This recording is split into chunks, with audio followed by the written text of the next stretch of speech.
नमस्कार, स्वागत है आपका ई बुक ऑनलाइन एजुकेशन में। आज हम लोग बात करने वाले हैं अर्थव्यवस्था के क्षेत्र कितने हैं, कौन कौन से क्षेत्र में क्या क्या रखा गया है, बारी बारी से चर्चा करते हैं। पिछली वीडियो में हमने चर्चा की थी कि अर्थव्यवस्था कितने प्रकार की होती है, सभी को हमने अच्छे से समझा था, कहाँ पे कौन सी अर्थव्यवस्था है। अगर आपने वो वीडियो नहीं देखा है तो प्राइवेट लिंक पर क्लिक करिए, आपको लिंक मिल जाएगा। तो देखते हैं अर्थव्यवस्था कितने प्रकार की है। सामान्यतः ये 3 प्रकार की है, 3 भागों में डिवाइड की गई है, प्राथमिक, द्वितीयक और तृतीयक। ठीक है, यानी प्राइमरी सेक्टर, सेकेंडरी सेक्टर और टर्शियरी सेक्टर। देखते हैं बारी बारी से प्राथमिक क्षेत्र में क्या रखा गया है। अगर हम प्राथमिक क्षेत्र की बात करें तो जितनी प्राकृतिक उत्पादन है, चाहे वो कृषि हो, चाहे वो वानिकी हो, मत्स्य पालन हो। मत्स्य पालन का मतलब क्या होता है आपका, मछली। ठीक है, जितना भी मछली उत्पादन होता है वो सब मत्स्य के अंतर्गत आएगा। जितना भी समंदर से जो भी हमारे उत्पाद निकलते हैं, ठीक, वो सब आपका मत्स्य के अंतर्गत आएगा। अगला आता है खनन। ठीक है, यानी कोयला खदान ले लीजिए आप, कोई भी आपका अयस्क निकाला जा रहा है वहाँ से, वो सब खनन के अंतर्गत आएगा। ठीक है, ये देखो, एक होता है खनन और दूसरा होता है उत्खनन। दोनों में अंतर क्या है, देखिए, अगर गहरी खुदाई हो तो वो होता है खनन, अगर ऊपर ऊपर खुदाई हो तो वो क्या होता है, उत्खनन होता है। तो अब याद रखना, शायद आपका एग्जाम में कहीं पूछ ले या इंटरव्यू में पूछ, इंटरव्यू तो है नहीं, अब शायद एग्जाम में ही पूछ सकता है, लेकिन जानकारी के लिए आप याद रखिए कि खनन जो होता है वो बहुत ही गहरी खुदाई होगी, लेकिन उत्खनन क्या होगा, ऊपर ही ऊपर परत से जो भी होगा वो निकाल लिया जाएगा, वो आपका उत्खनन हो जाएगा। ठीक है, द्वितीय क्षेत्र के अंतर्गत विनिर्मित वस्तुओं को रखा गया है। अब भाई ये क्या होता है, इसका सीधा सा मतलब समझिए, उद्योग, जितने भी उद्योग हैं वो सब आपका द्वितीय क्षेत्र के अंतर्गत रखे गए हैं।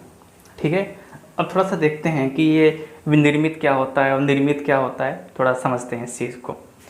ये देखिए भाई, एक होता है निर्माण और दूसरा होता है विनिर्माण। ठीक है, निर्माण का मतलब एक स्थायी परिसंपत्ति, जैसे मान लीजिए किसी को घर बनाना है, हॉस्पिटल बनाना है, स्कूल बनाना है, वो सब किसके अंतर्गत आएगा, आपका निर्माण के अंतर्गत आएगा। ठीक है, विनिर्माण, अब मान लीजिए कोई भवन, कोई घर बन गया, कोई बिल्डिंग बन गई और उसमें एक बेकरी खुल गई।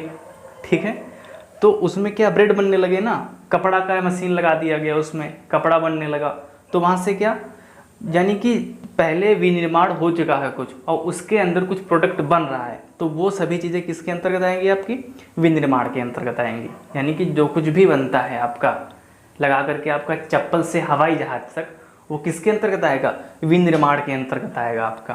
क्यों, क्योंकि कहीं ना कहीं तो किसी न किसी बिल्डिंग में बन रहा होगा ना, और बिल्डिंग क्या है, वो निर्माण के अंतर्गत आएगा। तो ये दोनों आप याद रखिए कि निर्माण और विनिर्माण में क्या बेसिक डिफरेंस है, तो क्या होता है ये।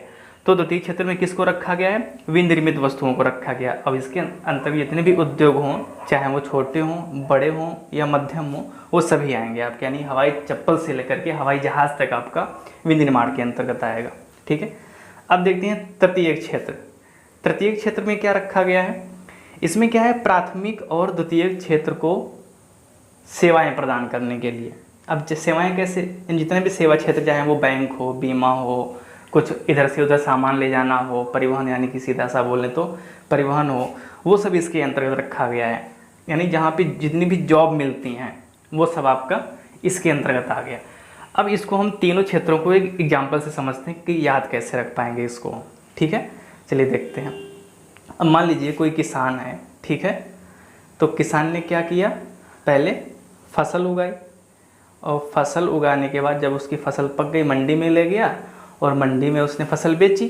ठीक है, तो जो पैसा मिलेगा, भाई बेचने गया ना वो, और बेचेगा कैसे, भाई 20-25, यानी कि अपने खेत के हिसाब से उसकी क्वांटिटी होगी, खोपड़ी भी तो ले नहीं जाएगा ना, यानी ट्रैक्टर है, ट्रक है, कुछ भी है, परिवहन से ही तो ले जाएगा ना।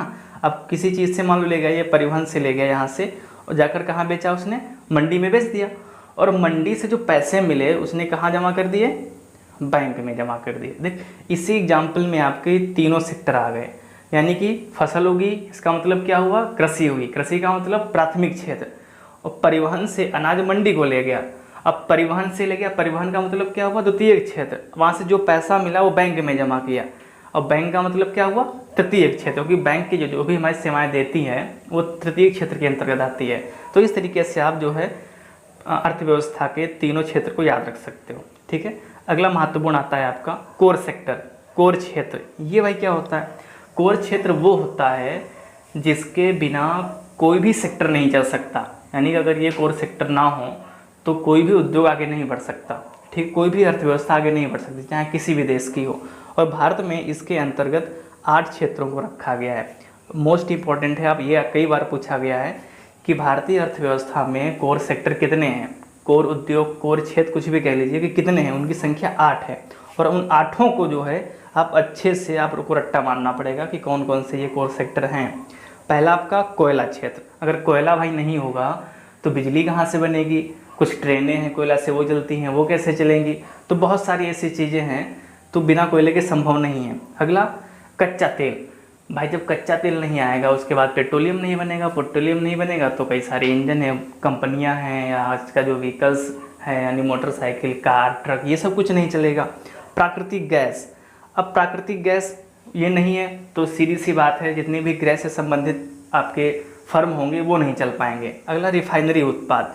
रिफाइनरी उत्पाद यानी कि जैसे वैसलीन हो गया आपका, कैरोसिन हो गया, डामर हो गया, ये सब कुछ नहीं तो भाई मान लो डामर नहीं तो रोड कैसे बनेगी? तो उससे भी हमारा कुछ नहीं होने वाला। उर्वरक नहीं है आपका तो खेती कैसे होगी? मान लो खेती हो भी जाएगी तो इतनी उत्पादकता नहीं आएगी बिना उर्वरक के।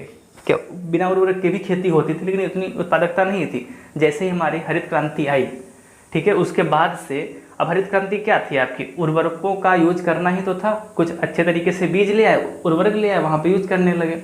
अब जब से उर्वरक यूज होने लगा आपका 1970 के दशक से, तब से उत्पादकता एकदम से 2-3 गुनी बढ़ गई, ठीक है। तो ये भी आपका कहीं ना कहीं बहुत महत्वपूर्ण रोल प्ले करता है। अगला इस्पात, स्टील। अगर स्टील नहीं होगी तो भाई बिल्डिंग अच्छी नहीं बन पाएंगी, सीधी सी बात है। मशीनें नहीं बन पाएंगी, कलपुर्जे नहीं बन पाएंगे। सीमेंट तो बहुत ही इंपॉर्टेंट है किसी बिल्डिंग को बनने के लिए, बिना सीमेंट के तो बनेगी ही नहीं बिल्डिंग। अगला विद्युत। अब जान सकते हो आप आज के इस युग में बिजली कितनी महत्वपूर्ण है। बिना बिजली के कुछ भी नहीं हिल सकता। अगर आप फ़ोन में वीडियो देख रहे हो तो बिना बिजली के नहीं चल सकता। जब तक भाई बिजली नहीं होगी, चार्ज नहीं कर पाओगे तो कैसे पढ़ पाओगे? तो ये जो आपके 8 सेक्टर हैं कौन कौन से, फिर से देखते हैं एक बार। कोयला, कच्चा तेल, प्राकृतिक गैस, रिफाइनरी उत्पाद। इसके हम समझ रहे हैं ना, जो वैसलीन मान लीजिए सबसे अच्छा जो हम लोग सब हर घर में यूज होता है वैसलीन, वो रिफाइनरी उत्पाद यानी रिफाइन करके ही उससे निकाला जाता है।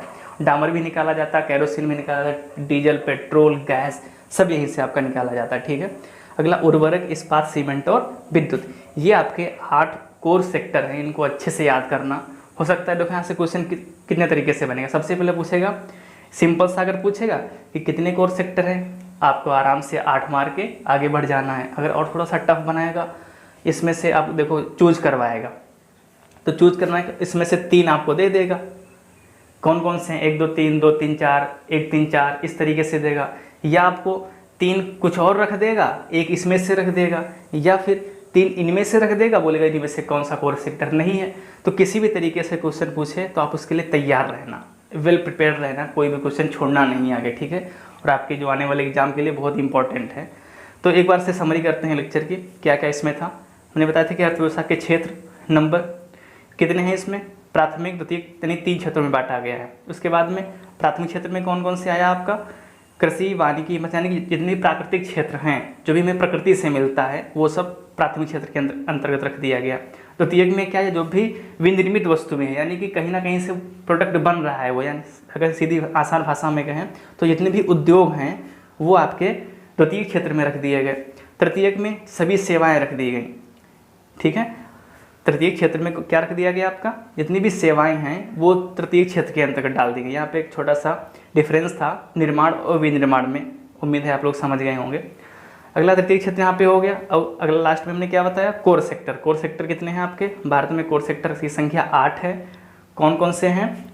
कोयला, कच्चा तेल, प्राकृतिक गैस, रिफाइनरी उत्पाद, उर्वरक, सीमेंट, विद्युत और इस्पात, ठीक है। तो इस तरीके से आपका लेक्चर समाप्त होता है।